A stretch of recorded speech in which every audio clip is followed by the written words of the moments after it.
Play this record as frequently as possible.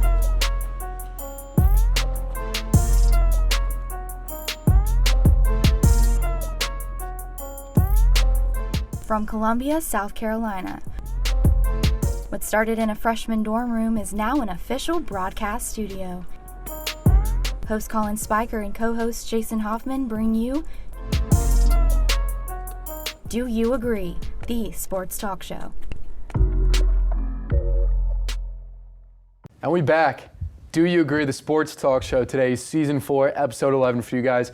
Collin Spiker alongside Jason Hoffman, as always. And today we're going to analyze the first round of the NFL draft. We are recording this on Friday. So obviously the first round happened yesterday. The second round happening tonight. We'll have picks on that later. But Jace, let's get straight into it. Obviously Trevor Lawrence, quarterback, going number 1 from Clemson. Yeah, everybody, already expected this. This was no surprise to, I don't think, anybody.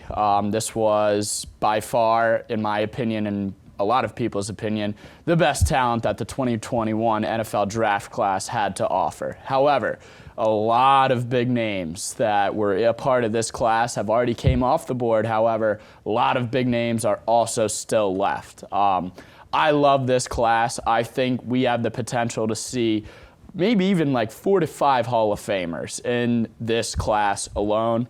However, you can't really truly judge a draft pick, in my opinion, at least until a year or two after that Agreed. pick has been made. A lot of these guys need time to develop. However, all in all, I think a lot of teams are going to be very happy with their picks as this season in 2021 tends to unfold. So we'll see. Let's get into it. Definitely agree. Obviously, Trevor Lawrence, you had to start a new dynasty, and that's what you're doing with Urban Meyer and Trevor Lawrence. That's a phenomenal pick. Later in the first round, the Jaguars also picked teammate Travis Etienne.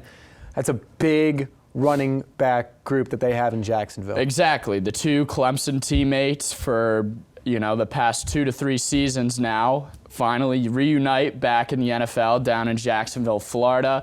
Urban Meyer leading that charge as well, which is awfully exciting for you Jacksonville fans. Yes. Well, no matter what, whether you like him, you hate him, you got to respect his performance over the course of his career in coaching. So, was it the best pick for Travis Etienne later in that first round?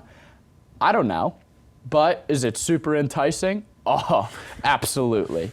They still have some work to do in free agency. You still have to get some weapons on the outside that Trevor Lawrence can throw to, which I know you mentioned to me prior to the show. However, there's a lot of good stuff, a lot to be excited about down in Jacksonville, Florida for you Jaguar fans. So let's talk about the number 2 pick. There's a new face in Broadway. Zach Wilson, the quarterback from BYU, is going to New York. He's got a young face. I want to say he's going to Broadway to work on his acting career, but he is going to be the new quarterback for the Jets. Thoughts on that pick? Yeah, this is the new version of Broadway Joe coming into New York. Jets fans have a lot to be excited about with this pick. A lot of questions and controversies came with these second and third picks in the first round. Everybody knew, again, T-Law going number 1, but Justin Fields comes up as, what a lot of people believe to be the second best quarterback in this draft class. However, I don't really think there's too much of a difference in talent level, if any, between Zach Wilson and Justin Fields and Trey Lance, which we will absolutely get to. However, I think this guy, give him a couple years to develop, I think he's got superstar written all over him. I really do. A lot of people have been giving him the Patrick Mahomes, Wow. comparison, which I think is obviously ridiculous to put on this guy just coming into the draft, but he has the arm strength, he has the athleticism, he has the physical attributes, he has the mental attributes. He's a huge block of raw talent. Some of it already is existed and developed, but a lot of it is raw. So if this talent is able to be harnessed, my God, the Jets just stole an absolute superstar. I would love to hear what you have to think on him. So Zach Wilson hasn't played a lot in college. And let me tell you one stat that I mentioned last night when we were watching the draft together. Against teams that have won 10 or more games, Zach Wilson is 0-5. He's thrown 1 touchdown and 7 interceptions and has a 61.7 completion rate. Now, obviously, the Jets are going to have some work to get back to their winning ways, but it's the NFL. And there are some good pieces throughout the entire league that the Jets are going to have to face once or even twice every year. Yeah. Look at the Bills, for example. The Dolphins, even the Patriots. That is a very tough division. And I get worried because Zach Wilson has only played so much in college that, yes, his second season, he harnessed his true ability and he showed up. But look back at last season, it was not like that at all. So I do get a little worried. I do hope, for Jets fans' sake, that he is way better than Sam Darnold. They can recreate something there. They could use some hope up there in New York. That is definitely an interesting pick. It's going to be interesting to see how it goes. But, man, it's either going to be a superstar or an absolute bust. So do you think they messed up with this decision? They obviously had to take a quarterback, They had to take a quarterback. Do you think they messed up Yes. this pick? Okay, interesting. Zach Wilson has, like you said, that ability to move around in the pocket, scramble, get away from pressure. But so do a lot of other quarterbacks in this draft class. You could have traded down a few spots, work on that draft capital. Hey, and with Aaron Rodgers now saying he doesn't want to go to Green Bay, back to Green Bay, could you have, explored some possibilities? Maybe. We don't know. We obviously don't know. So, do I think they messed up? Yes. Could I be wrong? Absolutely. Yeah. We both agree he has potential. But is that going to show up in New York? Don't know. We'll see. We'll see. Again, this is why I say I don't like grading draft picks until a year or two down the road, because a lot of these guys need that time to develop. Look at Patrick Mahomes, Perfect example right there, We'll see. We'll see. But they should be excited, in my opinion. I agree. A new hope. A new hope. That's exactly what it is. And moving on to the third pick, the 49ers trading up. We've had a conversation about this. North Dakota State, their second quarterback going in the top 3 over the past 6 years. Mm-hmm. Trey Lance, now in San Fran. I like this pick. I'm going to be very honest. I like it. I think he has a lot of talent. I think him working with Kyle Shanahan is going to be great. But I know you're thinking otherwise. Yeah. Do I agree? No, I do not agree.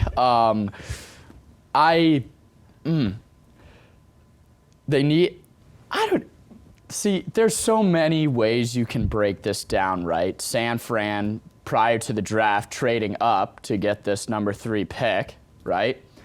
But you got to think, you already have Jimmy G, who's led your franchise to the Super Bowl. A 13-3 season. I mean, exactly. Granted, a lot of it was due to that defense. Right. But, I mean, you're the quarterback. You have to obviously have a significant role in that Super Bowl run. And you lost to Patrick Mahomes, for God's sake. So, I mean, not much you could do when that's what you're up against. However, I look at it a lot of the ways you looked at the second pick of the draft. It was not the right selection. Mm-hmm. Yes, we have seen success with North Dakota State quarterbacks as Carson Wentz right now, obviously, right? But they screwed up. If you were going to take the quarterback, this was not the selection. Granted, Trey Lance, again, another guy that has all the physical attributes, all the arm strength and accuracy, again, needs to be developed, but it's all there. Mental game, too. He's got football IQ off the charts, but we will get to this later. We got the worst pick of the draft coming up. So that's what I'll leave it as. Okay. Well, that's picks 1 through 3. Obviously, a lot of quarterbacks were taken. This has been a quarterback-heavy draft class thus far, and we saw the top 3 go that way. We'll be back with our other picks later in the show. And we're back we're going to move on. We had to our teams, the Eagles and the Cowboys. We helped each other out, didn't we? We sure did. I even mentioned this to you while we were sitting there watching the draft together, that as soon as those two defensive backs went off the board at 8-9, right before our 10th selection, I somehow had a feeling that Philadelphia front office was going to be giving us a call. However, it was mutually beneficial, as you mentioned. Absolutely. So thank you very much for that 10th pick, because I guess the Giants were definitely going to take Devonta Smith, and he is now in midnight green. Yes. And finally, a pick I am not disgusted by from the Eagles front office. A phenomenal receiver, obviously the Heisman winner. He is small, but that hasn't stopped wide receivers in the past. No. His highlight tape is incredible. The one thing I'm worried about, do not let him run a slant route. Yeah. I will be very scared if that happens. Yeah. But Jalen Hurts and Devonta Smith now reuniting in Philly. That's going to be a dangerous duo. Very excited to see what he can bring to the Eagles. And I am finally excited about an Eagles pick. Yeah, I'm just finally excited Jerry Jones decided not to be a bonehead and draft another offensive superstar. Finally addressing our needs. However, on the Philadelphia side of things, this was a phenomenal pick for you guys. I hate to say it. As you mentioned, the Heisman Trophy winner, a superstar in his career at Alabama, and just an incredible human being too. If you watched his development over his tenure at Alabama, the dude has just gotten better and better and better and better. And a lot of people knock him from his size. So many people have been knocked for their size and how they won't be able to get it done now in the NFL. I don't care about all that. This guy has the thing that I love to bring up all the time, and that's the X factor. This guy has that ability to just turn it on, and that accompanied with his route running. Absolutely. You guys got the best route runner in this draft by far, and in my opinion, the best route runner we've seen coming out of college in a very, very long time. And this guy's potential, his ceiling it's infinite. I'm scared. I'm scared to have to play this guy twice a year. You guys needed this. We did. Desperately. Very bad. And he's got glue hands, which I am so thankful for. I won't have to deal with somebody dropping a silly pass. So Howie Roseman saved his ass this time. He saved his job. He definitely saved his job. So obviously we traded 10 and 12. Moving on to the 12th pick, your Cowboys picked linebacker Micah Parsons out of Penn State. I love this pick for you guys too. I hate to say it. I love this pick as well. Look, we had to trade, as I mentioned, after J.C. Horn and Patrick Surtain, the two defensive backs, went off the board right at 8-9. So, yeah, I love that Jerry did not, panic and, have to come up with a decision right on the fly. Trade back 2 picks, have a couple more minutes to decide what you want to do. Perfect, right? We don't necessarily have a dire need for the linebacker position. You have Leighton Vander Esch and Jalen Smith already there. They didn't really live up to their potential last season, right? But it's not their hugest concern on the defensive side of the ball. However, nonetheless, Spike, it's on the defensive side of the ball. Exactly. Thank God, all right? But specifically, Micah Parsons. He opted out of the 2020 season, his junior year, to prepare for the draft, right? He stands at 6'3", 245, but this guy ran a 3.49 at the combine. He's flying all over the field. I'm excited.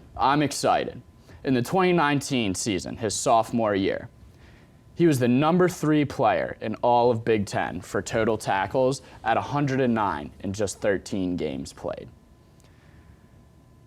You have to pick the best talent in the first round. Bottom line, you gotta put your absolute dire needs aside, because aside from the first round, you're not gonna get that generational marquee talent. It all resides in the first round.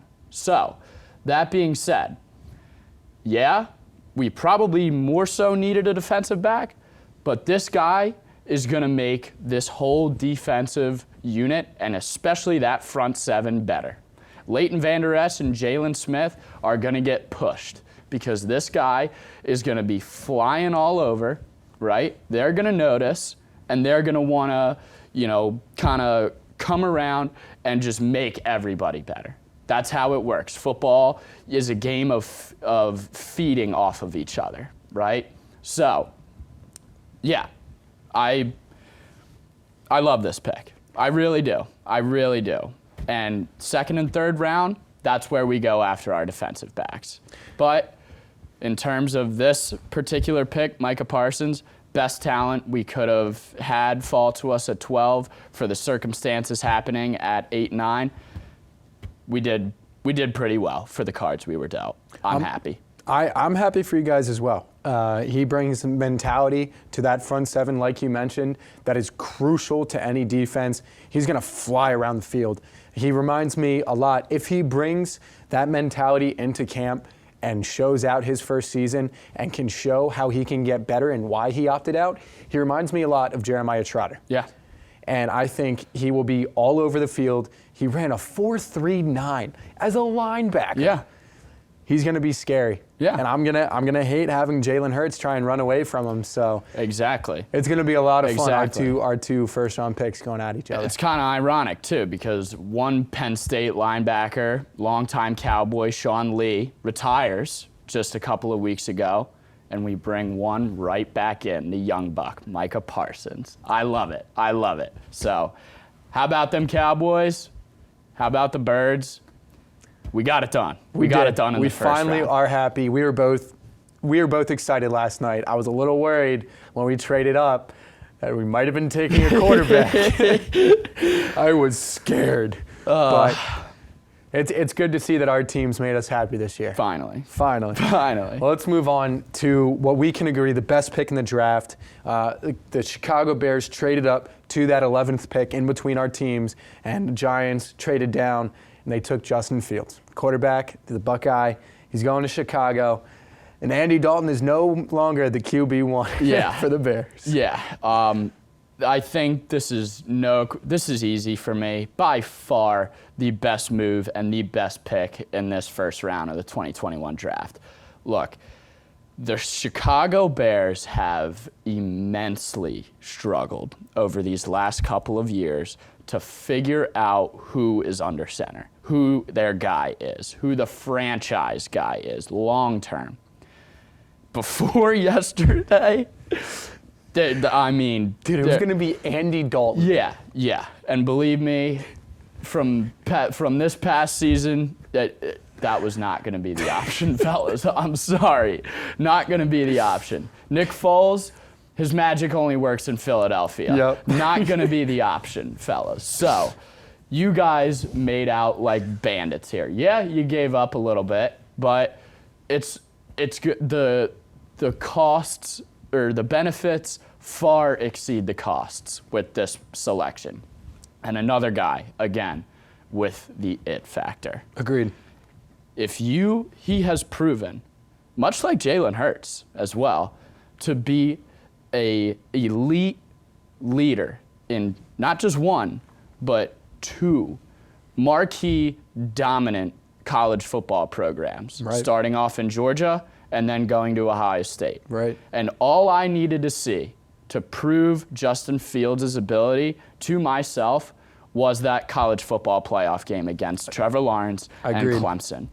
My God, you come out there and you absolutely smack around Trevor Lawrence and that Clemson team with how much hype they had coming into that game, how much hype Trevor Lawrence had himself with, the obvious number one pick and all that. And you come out and you absolutely stick it to him. You nearly get your ribs busted, and you still come out, still sling the rock, still move the ball down the field.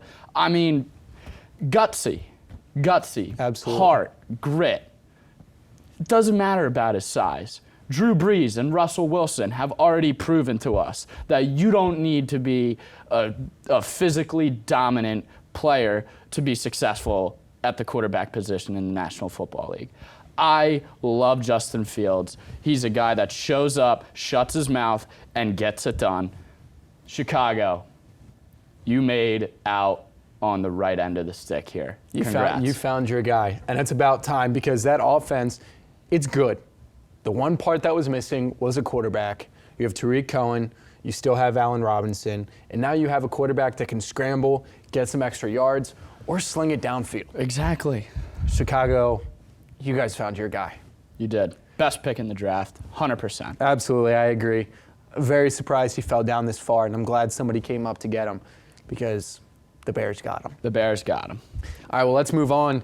We've talked about our best pick. We've talked about the top 3 picks. Rookie of the year, it's going to be a wide receiver. We can agree on that. It's going to be a wide receiver. And I'm kind of stuck between 2. Yep. I'll be honest. Number 1, Kyle Pitts. Yeah.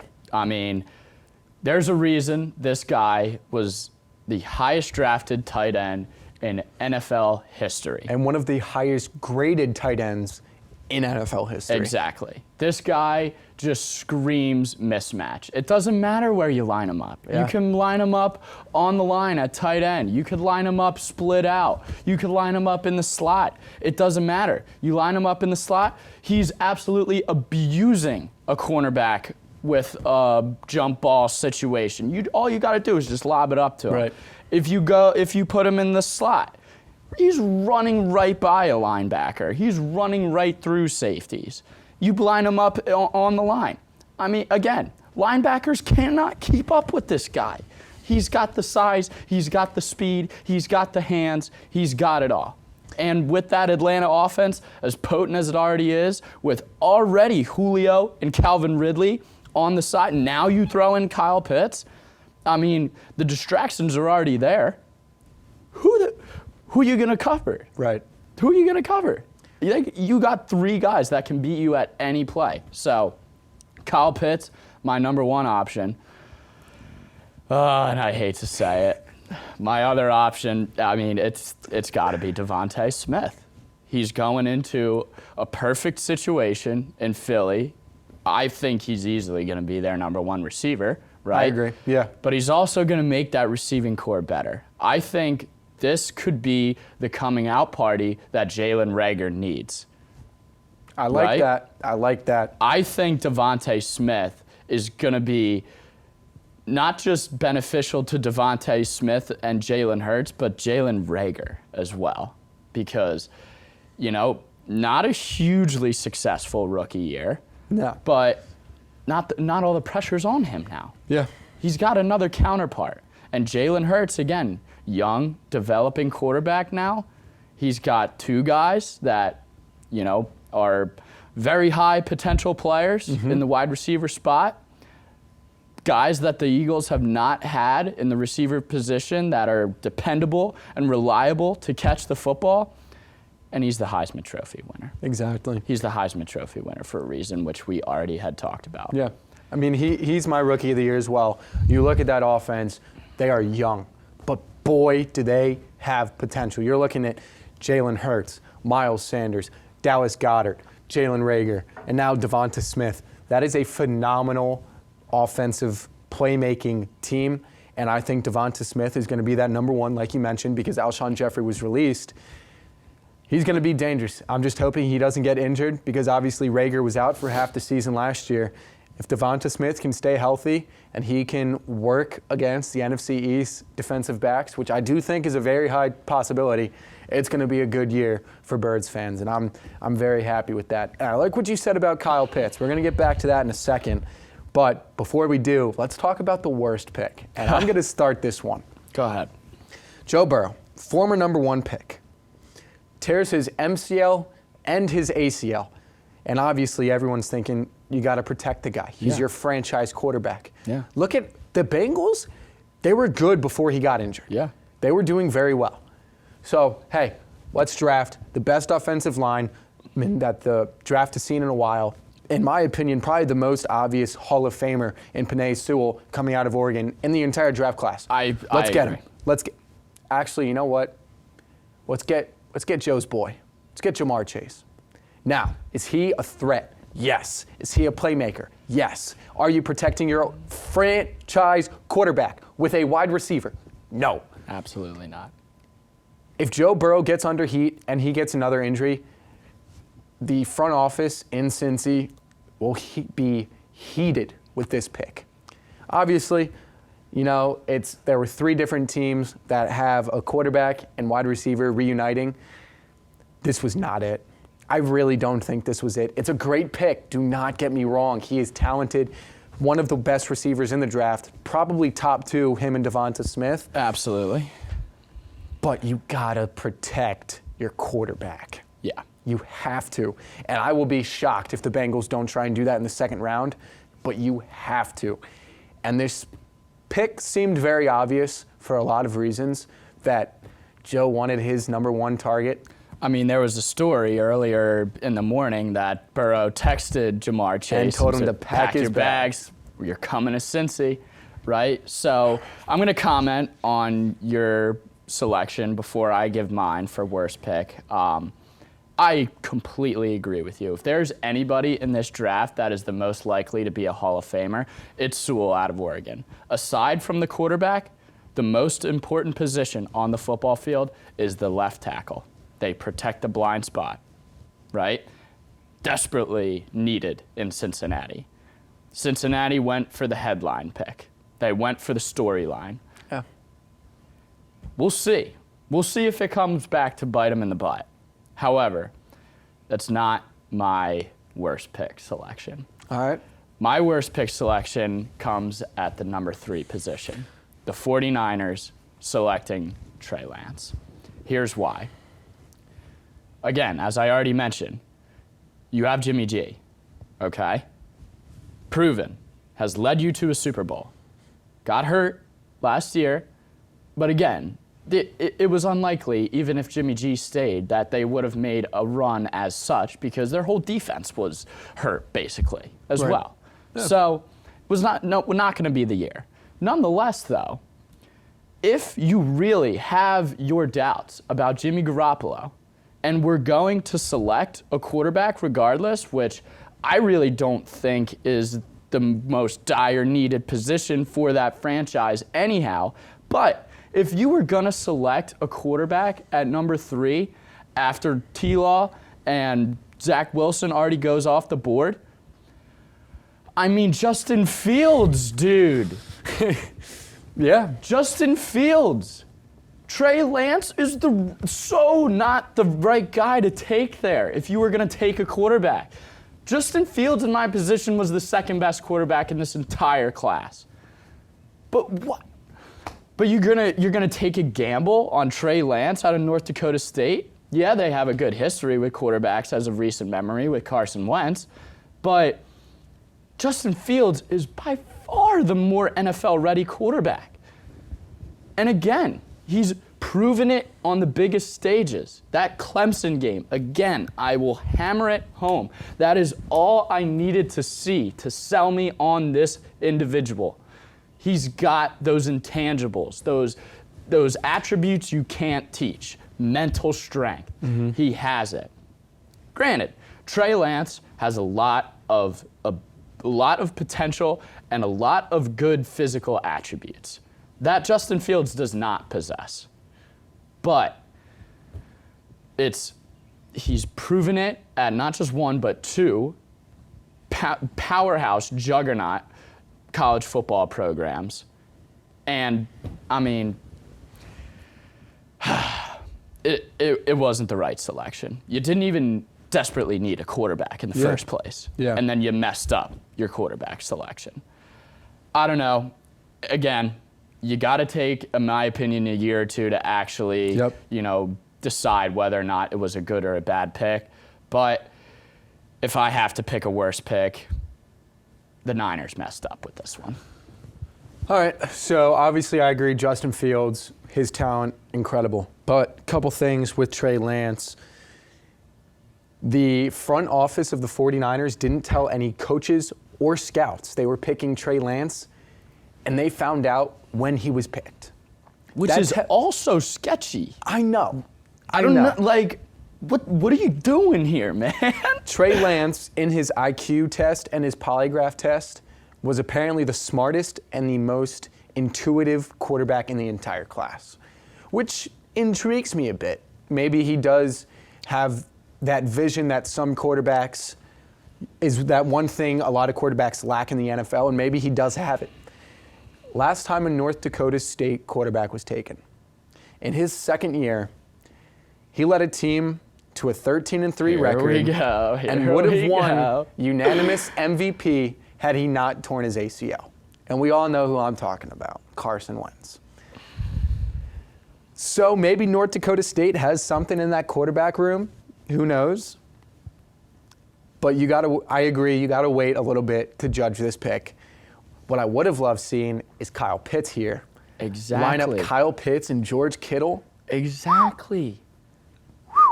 Exactly. Pair that with Deebo Samuel as well. And that running back core. Then that running back, monster that they had, that rotation.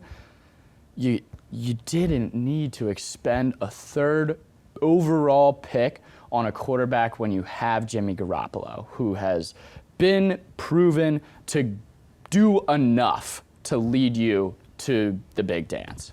So, I don't know. Sketchy. Agreed. But we'll see. We'll see how it pans out.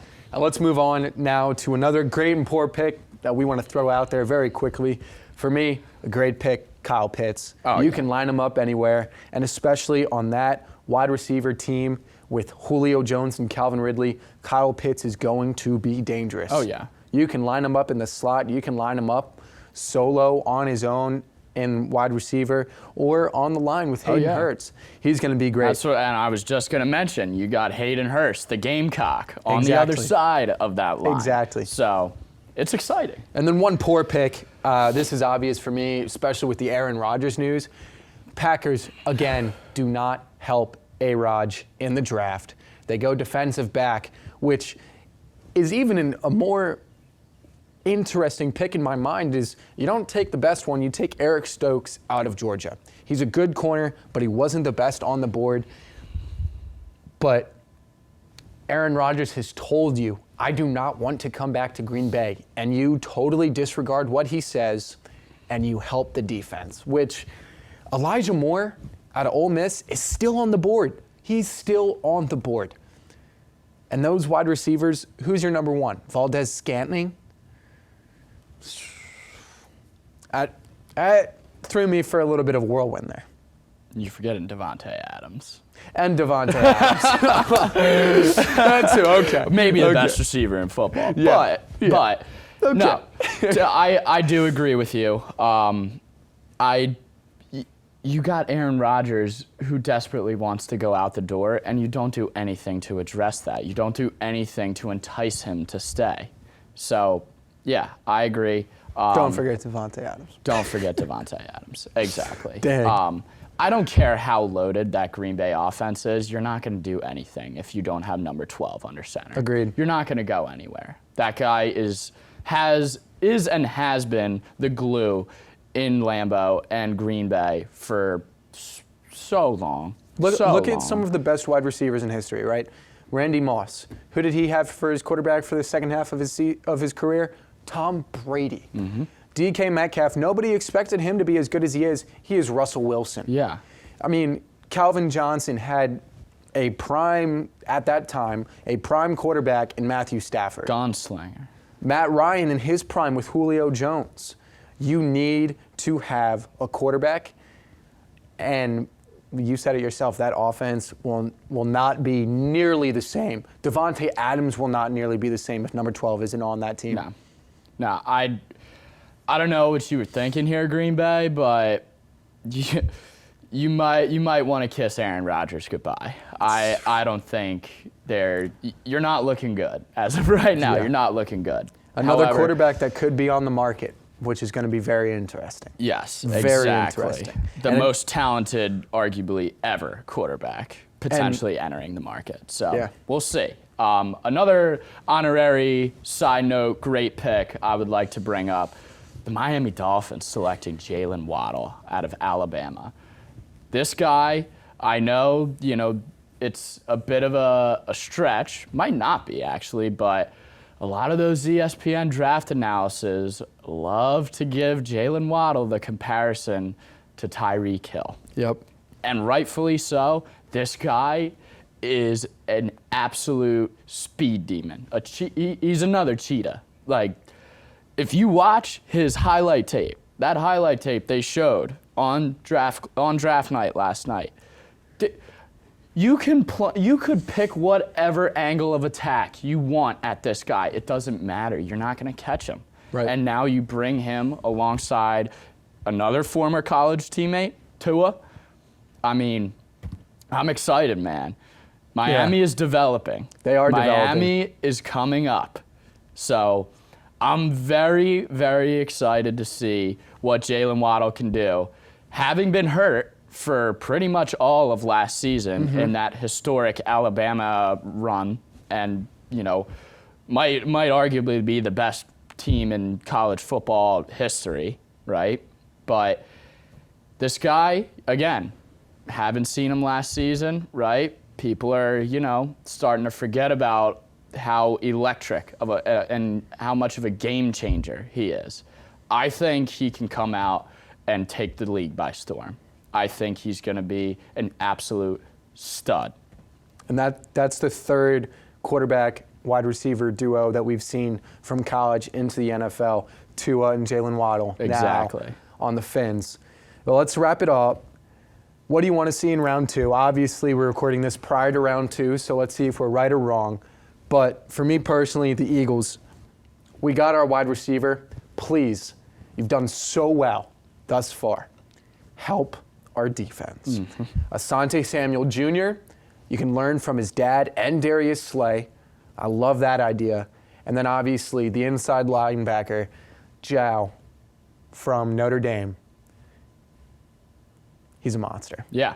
And I'm surprised he's still on the board. I'm very surprised he's still on the board.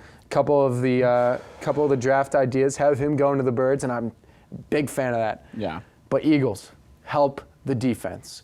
And one other thing, Jags, you guys got the first pick in the second round. Go get it. Go get a receiver. Get someone to throw to. Yeah, Marvin Jones signed with the Jags. Trevor Lawrence has had talent at Clemson his entire career. You need more than just one receiver to throw to. You have Elijah Moore on the board right in front of you.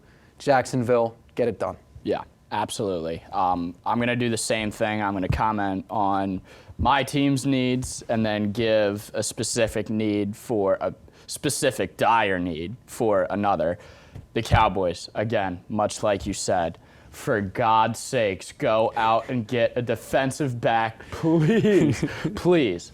You did well. I agree with you. Micah Parsons was the talent you needed in that first round. While he's available, you're not going to get some guy like that in the second round or beyond, right? So, again, I agree. But, my God, address the most dire need, that is defensive backs. I don't care if it's a corner. I don't care if it's a safety, right? And then in the third round, I don't care if you go get a front four defensive lineman. I don't care. Do not touch an offensive player in this draft. Please, please. We were practically dead last in every single statistical category listed on the defensive side of the ball. If you guys touch an offensive player, I swear, I'm going to lose it. I'm going to lose it, Jerry. Hey, the Eagles fan base has one spot open. Oh, dude.